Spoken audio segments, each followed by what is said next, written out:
गुप्त कमरा है, यहाँ पर चर्बी को रखा जाता था और इसी चर्बी से घी बनाने की प्रोसेस को किया जाता था। लंबे समय से यहाँ पे स्टोरेज की जाती थी।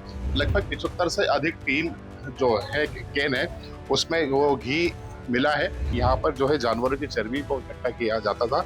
ये जो आप देख रहे हैं ये चमड़ा है जिसको प्रोसेसिंग करके नमक और केमिकल लगा के इसका इस्तेमाल इसको गलाने में किया जाता था। केमिकल और नमक की बोरियां भी रखी हुई हैं जिससे इस चर्बी को और जो चमड़ी है उसको गलाने के लिए इस्तेमाल किया जाता था। यहाँ लोगों के स्वास्थ्य के साथ खिलवाड़ करके इसको मार्केट में बेचा जाता था। बफेलो का ही लग रहा है, प्रथम दृष्टया तो देखने पे बफेलो का ही लग रहा है। सैंपलिंग के भेजने की तैयारी कर रहा है। सैंपल के बाद ही पता चलेगा कि किस जानवर से है और इसका इस्तेमाल किस लिए किया जाता है। विस्तार न्यूज पे आप जो लगातार तस्वीरें देख रहे हैं ये वो उस जगह पर विस्तार न्यूज पहुंचा है। एक तहखाने टाइप से एक मकान बनाया, खंडर नुमा मकान है, लेकिन यहाँ पर जो है जानवरों की चर्बी को इकट्ठा किया जाता था। ये जो आप देख रहे हैं ये चमड़ा है जिसको प्रोसेसिंग करके नमक और केमिकल लगा के इसका इस्तेमाल इसको गलाने में किया जाता था। संभवतः इसी के बाद ही इसकी अगली प्रोसेस होती थी। ये एक गुप्त कमरे ऐसा बना हुआ है, यहाँ पे कुछ केमिकल और नमक की बोरियां भी रखी हुई हैं जिससे इस चर्बी को और जो चमड़ी है उसको गलाने के लिए इस्तेमाल किया जाता था। विस्तार न्यूज पर आप ये एक्सक्लूसिव तस्वीरें देख रहे हैं जहां आपको हम दिखाने की कोशिश कर रहे हैं कि किस तरह से जानवरों की चर्बी से घी बनाने की प्रोसेस की जाती थी और किस तरह से यहाँ लोगों के स्वास्थ्य के साथ खिलवाड़ करके इसको मार्केट में बेचा जाता था। इस वक्त हमारे साथ मौजूद है कृषि विभाग के अधिकारी, इनसे जानेंगे कि सर ये बताइए, पशु चिकित्सक भी मौजूद है, इनसे जानेंगे सर ये किस तरह की चर्बी दिख रही है आपको? डेड एनिमल का है, बफेलो का ही लग रहा है, प्रथम दृष्टया तो देखने पे बफेलो का ही लग रहा है जी। किस तरह की प्रोसेस होती है ये? एक्चुअली स्लॉटर्स के बाद में जो ये लोग लाते होंगे यहाँ पे इकट्ठा कर रहे हैं और ये जो इंडस्ट्रियल सॉल्ट है इसको इसके ऊपर रखा जाता है ताकि ये मेंटेन रहे उसका स्किन। कितना पुराना हो सकता है? आई थिंक ये तो जांच के बाद ही पता चलेगा, लेकिन एक मोटा मोटा महीना भर या 2 महीना भी हो सकता है, इतना प्रतीत होता है। इसका ये है सॉफ्टनेस है। किस जानवर की हो सकती है?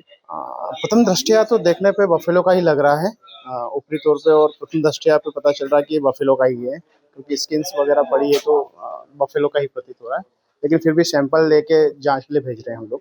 स्थानीय प्रशासन अब इन चमड़े को और जो मटेरियल मिला है उसका लैब में सैंपलिंग के भेजने की तैयारी कर रहा है। सैंपल के बाद ही पता चलेगा कि किस जानवर से है और इसका इस्तेमाल किस लिए किया जाता है। विस्तार न्यूज पर आप जो एक्सक्लूसिव तस्वीरें दिख रहे हैं ये वही हड्डी और चर्बी का भंडार गृह है जहां पर इन्हें इकट्ठा किया जाता था। इसके बाद इसकी प्रोसेसिंग करके इसको घी बनाने के लिए इस्तेमाल किया जाता था। आज स्थानीय प्रशासन को सूचना मिली कि एक ऐसी फैक्ट्री है जहां जानवरों के घी से घी बनाया जा रहा है चर्बी से। जब प्रशासन की टीम यहाँ पहुंची और कार्रवाई की तो आप ये देख सकते हैं कि ये जो चर्बी है ये लंबे समय से यहाँ पे स्टोरेज की जाती थी और इसी के माध्यम से घी बनकर ये मार्केट में जाता था। फिलहाल जैसे ही स्थानीय प्रशासन को यहाँ सूचना मिली, प्रशासन ने यहाँ रेड की। लगभग 75 से अधिक जो है टीन के यहाँ पे चर्बी से भरे जो प्राप्त हुए। कृषि विभाग, नगर निगम और स्थानीय प्रशासन की टीम ने संयुक्त कार्रवाई करते हुए इस मकान को सीज करने की कार्रवाई की है।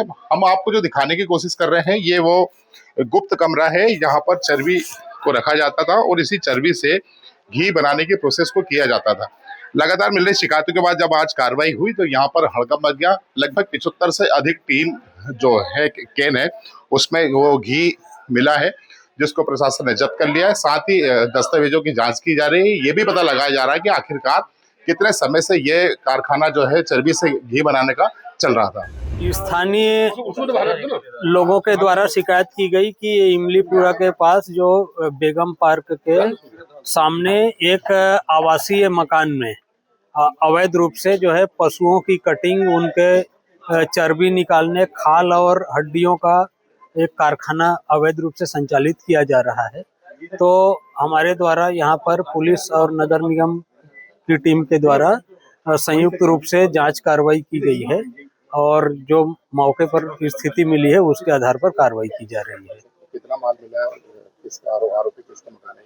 ये अनवर कुरैशी का मकान बताया गया है और जो 69 कनस्तर जो है इसमें जानवरों की चर्बी पाई गई है। इसके अलावा हड्डियां, जानवरों की खालें, सींग आदि भी मिले हैं। प्रोसेसिंग यूनिट क्या होता था? ये देखिए तो स्पष्ट रूप से दिख रहा है कि ये कारखाने के रूप में इस जगह का उपयोग किया जाता था और यहाँ से फिर जो है रॉ मटेरियल से जो भी प्रोडक्ट निकाले जाते थे और उसको अन्यत्र जो है इनके द्वारा सेल आउट आइडेंटिफाई हुआ सर कि किस जानवर की है ये वेटनरी के जो डॉक्टर्स हैं उनके द्वारा सैंपल लिया गया है और वो जो है प्रयोगशाला में भेजे जाएंगे।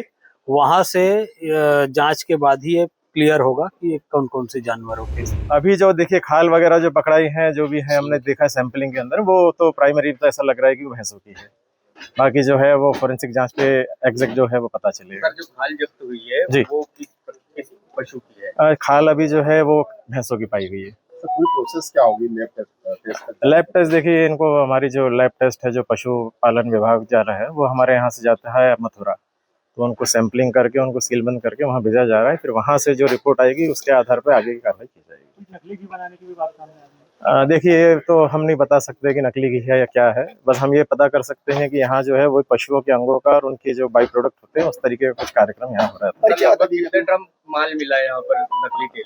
नकली घी बोल सकते हैं करीब करीब 30 के ऊपर डब्बे निकले हैं और एक लिक्विड या ड्रम में निकला नहीं, डब्बों के अंदर में घी निकला है, मतलब फैट बोल सकते हैं उनको अपन कॉमन भाषा में।